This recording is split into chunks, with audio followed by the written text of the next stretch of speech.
सब अपनी रोजमर्रा की जिंदगी में बहुत से परिंदों को बिजली की तारों पर बैठा देखते हैं। कुछ परिंदों को तो दिन और रात बिजली की तारों पर बैठने की आदत होती है, लेकिन हम सभी जानते हैं कि बिजली की तारें बहुत खतरनाक होती हैं और अगर इनसे करंट लग जाए तो परिंदे तो क्या इंसान भी चंद मिनट में अपनी जान से हाथ धो बैठता है। लेकिन क्या आपने कभी सोचा है कि बिजली की तारों पर बैठे इन परिंदों को करंट क्यों नहीं लगता?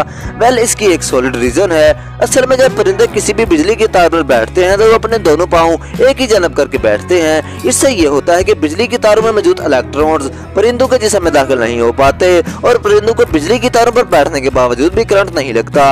इनके दोनों पाँव बहुत छोटे होते हैं, इस तरह एक तार पर बैठकर वो दूसरी तार तक नहीं पहुंच पाते और ये एक तार पर अपने पाँव एक ही जानब करके बैठते हैं। क्योंकि एक ही जानब पाँव करके बैठने से तारों में गुजरने वाले इलेक्ट्रॉन इन पर असरअंदाज नहीं होते, इसलिए ये आसानी तारों पर बैठे रहते हैं और अपनी नकलो अमल जारी रखते हैं। जब ये वापस अगर तारों पर बैठते हैं तो भी ये पहले की तरह एक ही सिमत में अपने पाँव रखते हैं।